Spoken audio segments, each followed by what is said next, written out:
Parents who have disowned or genuinely stopped loving your child. What happened? Story 1. My parents disowned my older sister. She always struggled growing up more than us. She became a teen mom with a bad older dude, partied a lot, etc. But my parents also helped her a lot. They do okay for themselves, but had a no co signing rule for all six of my siblings and me. Still, they co signed for her house so she could get a head start. She didn't pay the mortgage for almost 3 years before my mom got served in front of all the other nurses at her work. My parents worked tirelessly to work out deals where my sister and her family kept the house and got some leniency, but to no avail because my sister never showed up for court dates. During this time, she paid $12,000 for IVF and got pregnant with her fifth kid. When my mom demanded some of the money back, she accused my dad and my brother of beating her sons when my parents took them to Disney World. He didn't, and said she'd file a police report if he asked for money again. They kept asking because it wasn't true. She once awkwardly joined us for Christmas and punched my brother in the face during the meal for quote unquote humiliating her oldest son by asking him if he wanted to work at my brother's company for good pay. Her oldest son is in and out of jail, and my brother was trying to help him after his release, but her son said he didn't want a job and got mad. She then called the cops and told them the same brother had illegal guns in his truck, and they came on Christmas night and searched his truck. No guns found. Needless to say, she's not welcome anywhere near any of us, and my mom still cries about it but refuses to talk to her again. Story 2. My ex-wife disowned my son. We both married young when I was in the military, high school sweethearts. She became pregnant 6 months into our marriage. I don't think she connected with him at all after he was born. The most she did with him was Instagram photo shoots where she painted herself as the number one mommy.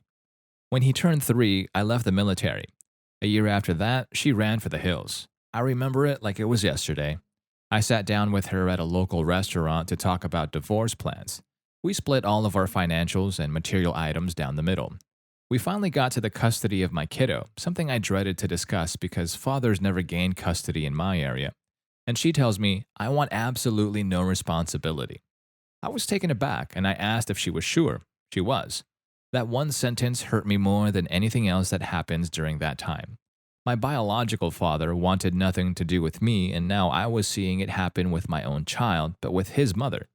I received full custody and she married within a year afterward. She had another child too.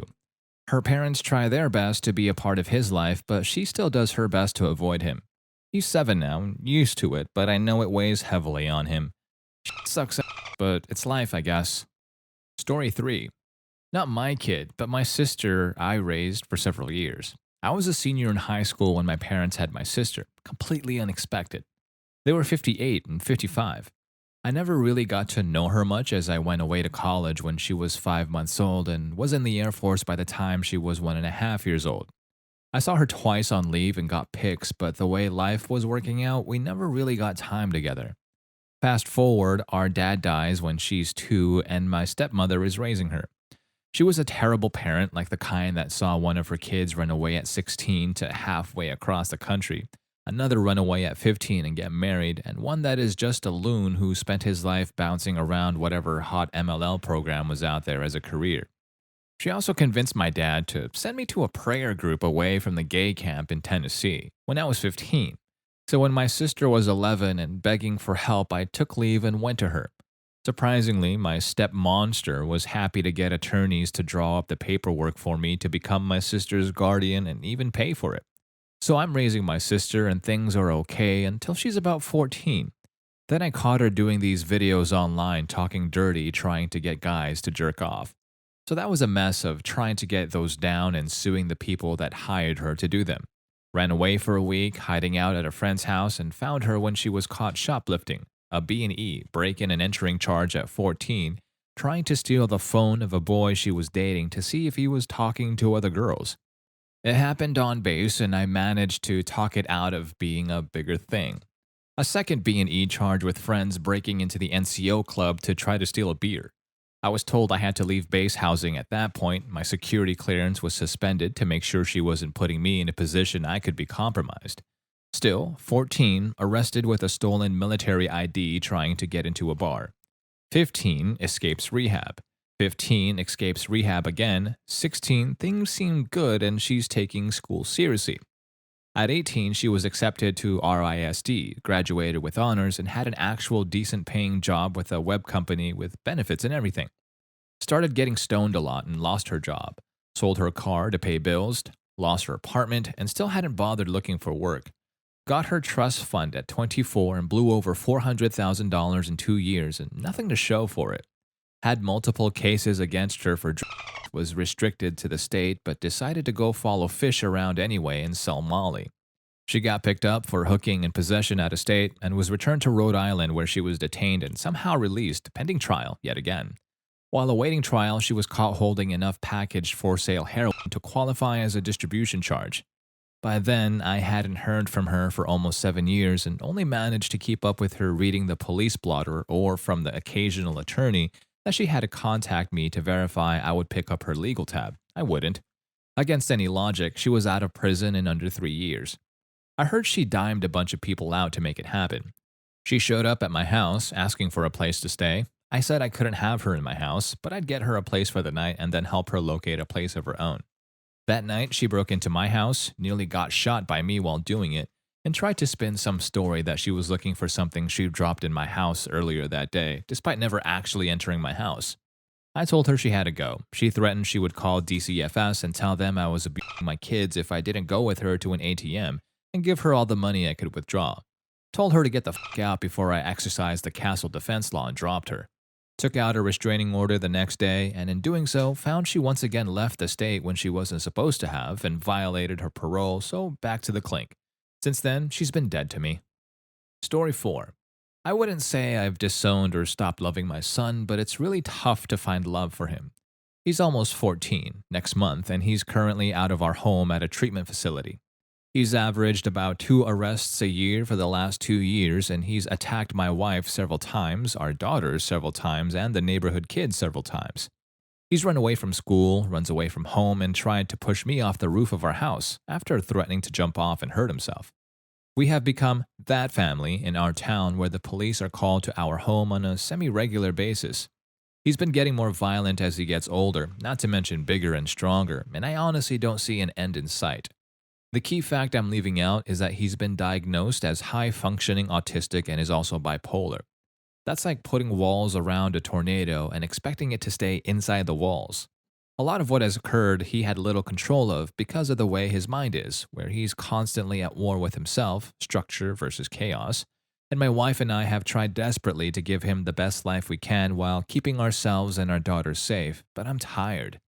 It's been 8.5 years since we've been going through this with him, and I've been ready to throw in the towel on him for a while. But my wife refuses to let him go, so we wake up every morning trying to give him the best life for him and our girls. Story 5.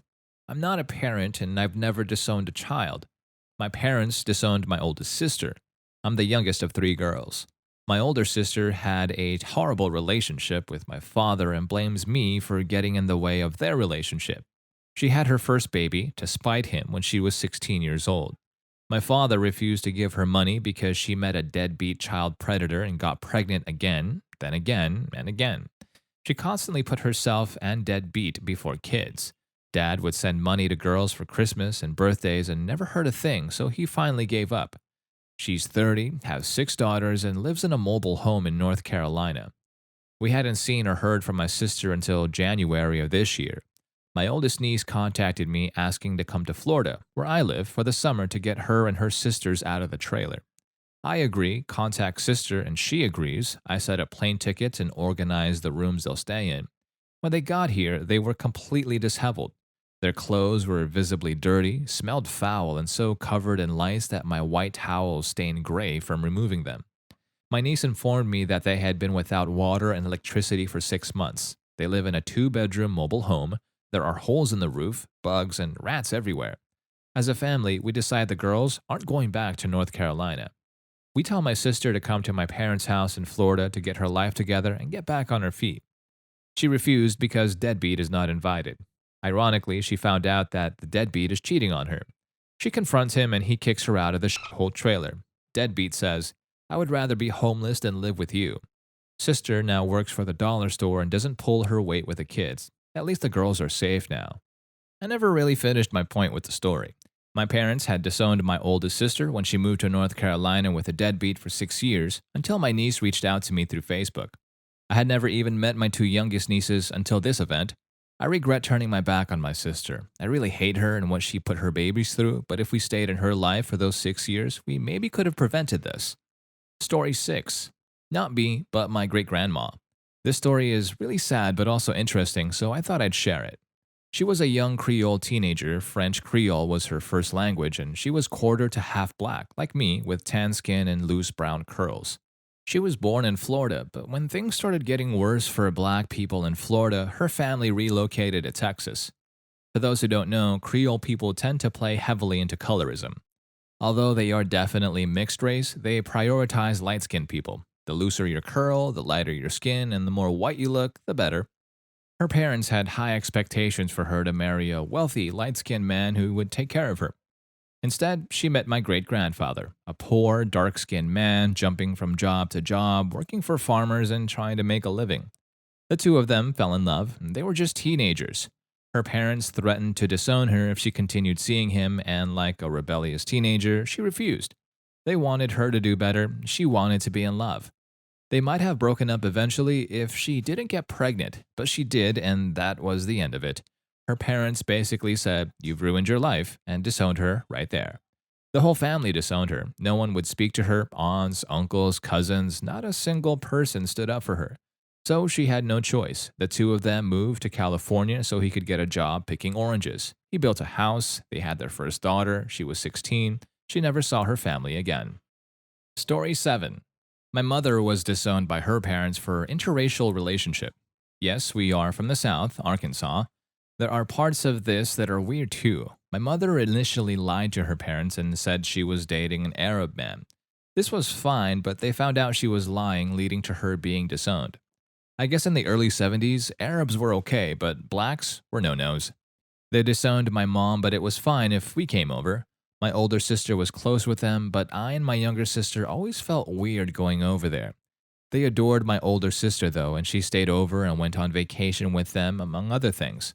I remember asking my grandfather why he didn't like my mother when I was about 8 or 9 years old at a cousin's birthday party. He just walked away. These same people who essentially pushed her out of their lives were the same ones she took care of and comforted in their darkest times. She sort of went back to them and they didn't push her away for what I am assuming is they knew the end was near and they were trying to right their wrongs. I have no idea, just an assumption. She was there with them until their ends, though. My mom might not be perfect, but damn, that made me look at her in a completely different light. Story 8. Not the disowned child, but my older brother is. He has been a petty crook as long as I could remember, the hard drugs since his preteens, and pretty much a full-blown sociopath. He treated every girl in his life like meat. I remember him as a teenager calling his girlfriend a slut because she didn't want to blow him. When he knocked some chick up years later, he had a daughter, and one of the first things out of his mouth in the hospital after her birth was, "She's gonna grow up to be a like her mom." Let's just say that child is better off not having him as a father figure. She's been adopted since then and is living a happy childhood last time I checked. He treated my parents like trash. He would be in and out of jail, and they would take him in whenever he was out. Then he'd find a job, lose it, and go back to jail. Rinse and repeat. He would get in physical fights with my mom, dad, me. He'd kick our dogs and cats, etc. We'd have to get a new drywall to replace the holes he'd punched through those walls. He'd have freakouts and smash things all around the house. Living with him was a nightmare. The last straw was him walking out on his kid and her mother and starting a gang fight at our house over a drug deal gone wrong. Things got really violent, and I'm pretty sure weapons were involved. He left the house, and on that very same night, he came back because he needed a place to stay. When my dad said no, he started fighting my dad. I stepped in at that point and almost beat the hell out of him. No one f***ed my dad. No one. It ended with my dad having to hold me down to stop me from killing him, and my brother walking away down the street yelling obscenities. Haven't seen him since. This was 6 years ago. At this point, he's either in jail or dead, and I may have every reason in the world to hate him for everything he's done, but I don't. He's a tortured soul who has let his demons get the absolute best of him. Plain and simple. I just hope that he finds some kind of peace, even if it takes death for him to do so. Story 9. Do adopted kids count? We adopted a 3-year-old from foster care. Cutest, sweetest kid. He had a few issues, but we mostly figured it was because of his history. The issues, though, escalated quickly. When he was 7, he hit our dog with a golf club. We had to keep him away from our dog and our cat. The cat disappeared. We assumed she got out and ran away. Found out years later that he killed it and threw it in the woods. The last straw was when he burned our home down. We sent him to a residential treatment center where he stayed for 2 years. During that time, he molested a roommate and became extremely violent. The insurance company told us that they wouldn't pay anymore and we'd either have to pay for him out of pocket $40,000 a month or bring him home. We have younger children and it wouldn't be safe. We ended up telling the state we wouldn't bring him home. So now we have a verified abuse report against us because we wouldn't bring him back, even though the therapists agreed with our decision. I don't love him. I wish the best for him, but I don't feel anything toward him. Story 10. I disowned my father. I don't believe that it nearly as difficult a decision as disowning a child, but it was tough. I grew up in an upper middle class perfect nuclear family. My parents were high school sweethearts, and my dad was an operator at an oil refinery. My mom was an accountant turned stay at home mom. I'm the middle child. I have a 3-year older brother and a 3-year younger brother. When my older brother was about 10, my dad's drinking got out of hand and he became extremely physically abusive. A few years later, my mom divorced him after 23 years of marriage because she was afraid for our lives. My dad just went off the deep end, started doing drugs, stealing, etc., was involved in a few hit and runs. My older brother, who had received the brunt of the physical abuse, was manipulated into a relationship with my dad for a few years. To a lesser extent, so was I. He seemed to take an interest in us for the first time since we were little, but in hindsight, it was just more manipulation and gaslighting. I won't go into all the details, but my brothers and I eventually got wind of just what kind of sketchy stuff he was involved in. My little brother and I, who both had aspirations to get into law enforcement, cut him out of our lives completely. My older brother took a while longer. He was a kid who always just wanted his dad to love him, and so he was wearing blinders. He did eventually see the light and cut my dad out as well.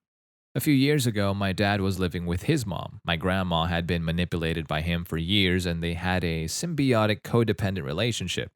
She was a prescription addict, and he was an everything addict.